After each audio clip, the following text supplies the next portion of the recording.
That is something that's trying to steal your future legacy, that's literally being laid in front of you. If this is your first time you ever listened to me, it's being laid in front of you right now. And I guarantee you, if you make the mistake of talking about it to somebody else, friend or family, they're going to give you 15 fucking reasons why you shouldn't do it. It ain't them telling you that. It's the enemy. Steal, kill, destroy. That's what they do. And if you believe them, that's unfortunate. Because you can do this. You absolutely can do it. There's so many people now that came forward and says, this is what I used and this is what's working for me.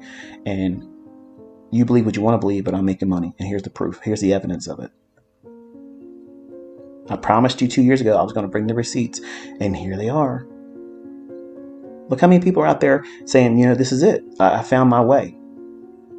I don't fear losing my job. I don't fear another pandemic. I don't fear inflation. I don't give a shit what gas costs. I could care less what gasoline costs. I have 8-cylinder engines. I'm not going to size down. I will pay their smog tax. I don't give a fuck. None of that bothers me. None of that's a deterrent to how I'm going to spend my money. That is a living experience that I want all of you to have. I want you to all look at things and say, you know what? I don't fear what things cost. I don't fear inflation, because you'll always outpace it. When you're a student that goes through college and you have a college education, inflation's still a factor to you. Oh, well, you don't understand. House prices are too high. I know. I paid over $2 million for this house. I paid too much money. Every house is inflated right now. You're not going to have a house because it's too expensive? You got to have a place to live, right? I don't give a shit, because I know all the things I'm doing elsewhere are offsetting whatever I spent on this.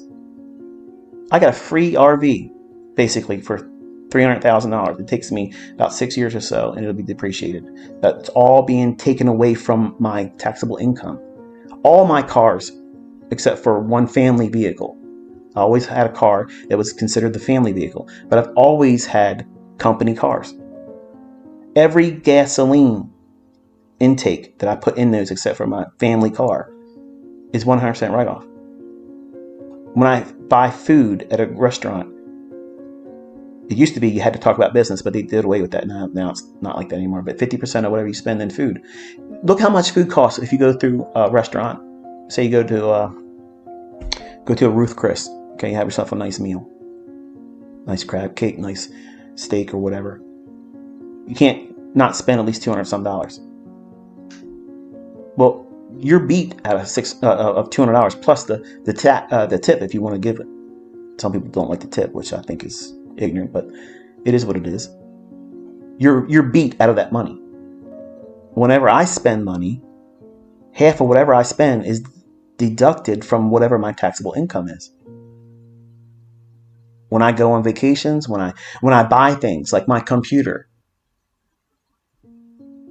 all of the peripherals that go for my computer, all write off. So when I buy stuff, I buy the highest in everything. I want the maximum benefit of having the best, and I want the maximum write-off.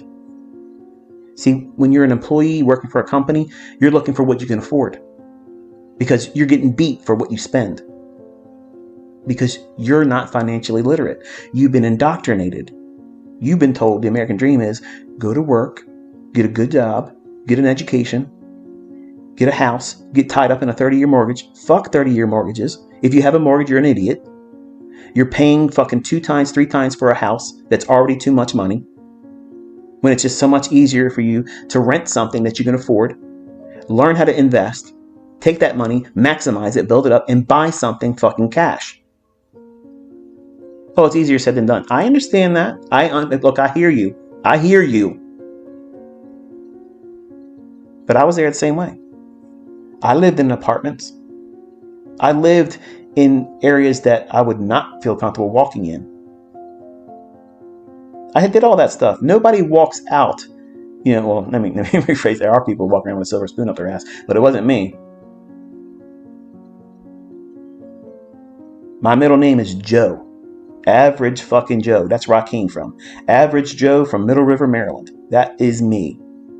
And if I can do this with all the hardships and mental illness and shit that I had to deal with, I know you can. I've already been here. I've blazed that trail. I know all the problems. I know where you're going to step and twist your ankle. Don't step there. All you have to do is listen to me. You don't want to listen to conversations like this. Oh, I got better things to do this Saturday. I ain't listening to this. This guy talks too much. He loves the way he talks. He loves his own voice. No, I don't like my own voice, actually. But the point is this. If someone that you knew had a big ass fucking house, 10,000 square foot house, millions of fucking dollars, makes money hand over fist, doesn't go to work, just does whatever the fuck they want to do, and they say, hey, let me help you out. Let me show you how to make some money. Would you tell that guy to go fuck himself? Get out of here. I ain't got time to listen to you. No. You'd be like, yeah, I'd love to hear what you have to say. See, the difference is you just look at a chart that says demo down on the left-hand side. And that's a big impediment for some of you.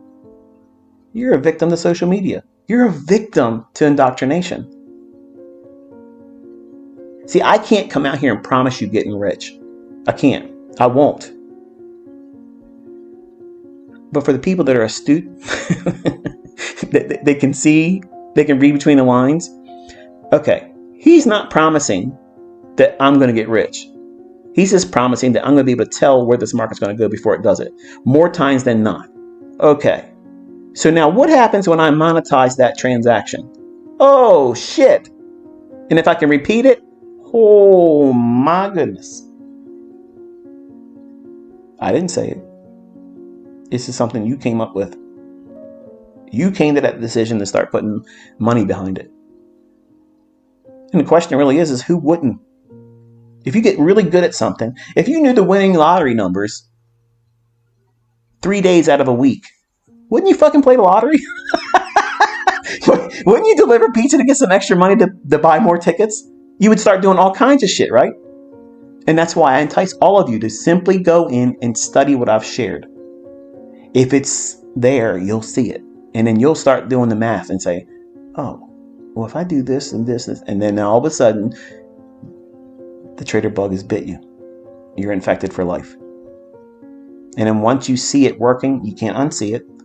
Everything else you listen to other people talk about why the market's going up and down, it's laughable, it's comedy. And that's what makes us, in the eyes of other people's discipline, that we're toxic.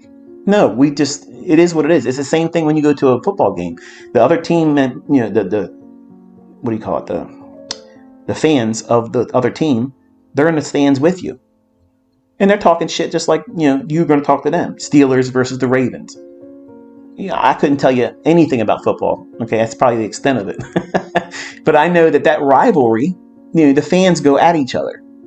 It's the same thing with this. I don't have my heart broken over this stuff, though. When people say shit about me, I don't get upset about it. It's laughable to me. It's funny. The same thing with these fans. Sometimes some fanatics go too far. And they want to throw fists, or they want to do things and follow you back to your car, and they want to follow you back to your house, and they discover how much brass you have, and they made a mistake. Okay, that's the problem when people go too far. And it's important that if you grow in this and you become some kind of a celebrity, which I don't want to be a celebrity, the level of attention, you're going to discover some of you aren't going to be comfortable with it. So just know that you can become huge in this industry and become huge in terms of influence, be madly successful, but you're going to get some weirdos that simply just want to be weirdos. And it's uncomfortable. It's weird. They sit outside your house just to get pictures of you going through the mailbox. They want to see your wife. They want to see your kids. They want to see what you're driving. They want to see what your lawn looks like. They want to go through your trash cans. Like, we literally wait for the trash guys to come in our neighborhood before we put our trash out, because we have people in our trash cans. Think about that. That's next level kind of creepy shit, right? So just be careful what you ask for, because if you really want to be a big celebrity and want to have all kinds of attention, there's going to be people that want to get closer to you. And if you don't want to be best buddies with them, they become weirdos, okay? And they take offense to it, and they make up lies about you and talk all kinds of bullshit. And no matter what you do, there's going to be other people out there that will believe anything toxic said about you, even if it's not true. And that's just the state of the world. So there are all the pitfalls and the plagues that trading is going to present to you, and how you navigate them is up to you. I've shared what I have gone through myself. I have given you some advice on how to think about it and how to navigate it. And the last bit of business, because I just forgot about it and just remembered it. A lot of you are asking where my son Cameron is in his trading. And for some of you that don't know, I have 4 boys, and my 18-year-old, he is the same one that was trying to get funded through and got funded with 3 accounts with Top Step. He made his way to their little leaderboard thing. He was up there 2 days in a row, whatnot. He had 2 payouts, and then failed to hold on to it, lost it, and then tried to get I don't remember, whatever their biggest, I think it's 100,000 account, whatever their biggest one is. He was trying to do that after he lost his funded account, and then he failed on that. So what he's going through is, he had a girlfriend. And some of you that are little dick energy guys, you're going to say this is perfect excuses, blah, blah, blah, whatever. He should be perfectly, because he's your son and he should be doing this. And I force them to do this on their own. I give them advice. I tell them how to trade, but they still have to follow the rules. How many people get in a car accident by not simply following the rules to stay on your side of the fucking road? That line in the middle of the road is there to say, don't cross me. How many times do you cross it? How many times are you texting and your shit goes over that line? So don't give me the bullshit about because he's my son. It's still, he's being held to accountability. I'm not making it easy for any of them. So he had a girlfriend, and she was going away to college this year. And I sat down with him on the summer. And I said, I'm just letting you know, the chances of you surviving a boyfriend relationship, girlfriend type thing, is next to 0, because you're going out of state. You're going to be gone for months. And Cameron is going to want to worry you to death, texting you, missing you, and whatever, because he's a romantic at heart, like his dad, right?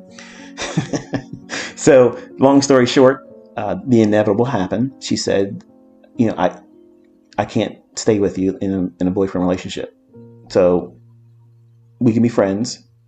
And she started dating another guy on campus. So that's done him in terms of, it broke his heart. He's not the same anymore. Like, he doesn't have any kind of drive. He's depressed all the time. It's sad. But I see myself, because my first wife, I was the same way. Like, she was my first in everything. And when she broke up, it was devastating. Like, I couldn't think about anything but her. It was a mess. It was a total mess. And he's going through that right now. So he doesn't want to do any trading. He doesn't want to do video games. He doesn't want to hang out with family. He doesn't want to do anything. He just goes to work, comes home tired and sore, and then hates his life, he said. So it's depression. That's the reality of the real world, folks. Okay. Trading doesn't remove it. Okay. Even if you make money, those things are going to happen in your life. You're going to have a breakup. You're going to have a health problem. You're going to, get into a car accident, and things are going to get broken or destroyed, and you're going to have to pay money out of pocket. Things are going to blow up that, cost you to replace. All those things are stressful. And he's a young man. He's 18 years old. This is his first adult thing, and he's wrestling with it. So, guys, ladies, you don't know this, but men really have it hard when a girl breaks up with them, especially when you didn't see it coming. And they were cute together. If they weren't having the separation of college, I think they would still be together. But, you spend months away from each other, and then you are separated from your family too, in a new location, constantly stressed with school, and somebody starts giving you attention. What are you going to do? You're going to pal out with them. And it's natural. It's unfortunate, but it's natural. And he's wrestling with that. So, that's where he's at. He's not actively trying to do anything except for work his job, and he's going through depression. So That's the reality of the real world, folks. I mean, it is what it is. He has to snap out of that. He has to pull himself together. And it took a while for me to do it when I was younger. But eventually, I realized that it's one person that I wasn't meant to be with. It was nice while it lasted. I learned from it. And I have better things to go and conquer. And that'll happen for him too. But that's where he's at. And he's not in there trying to do anything else with Top Step. He's not trying to do anything at all with trading. So we're giving him space. I'm not trying to push on him. And when he wants to talk to me about anything, I'm available for it. But he'll get tired of working. And then he'll be like, okay, Dad, can you help me? I already told him, I said, when you're ready to do it, we'll just sit down and we'll trade together. That's how we'll do it. And then you'll watch me do it. You'll copy what I'm doing. I'll explain why I'm doing it. And he'll make money and he'll learn how to do it also. And then by the amount of money he makes, he will never put it down. That was like the last card I was going to use. I didn't want to do that part in the beginning because it creates codependency, but like that's my insurance card with him. And I know that's what all of you want, but I'm not obligated to any of you. He's my son. He's going to succeed. He will be successful at it. But I got to let him go through these periods of uncomfortable where if I don't do this, this is what it's like. So that way when he starts making money consistently in its annual salaries per month, he won't do anything to mess that up. Not a relationship, not someone else that's a friend, nothing. That's his business. It's his interest to keep it guarded, and he's not going to make stupid decisions because he's running an enterprise. But how do you teach an 18-year-old that stuff? They got to go through some stuff. They got to feel discomfort. And for the people that's going to try to play Father 101 for me, okay, and tell me I should do this, do that, you manage your own kids, okay? You manage your own kids, and you do what you got to do in your life and your family. I'll do the way I want to do it. I'm not taking advice on how to raise my fucking kids, okay?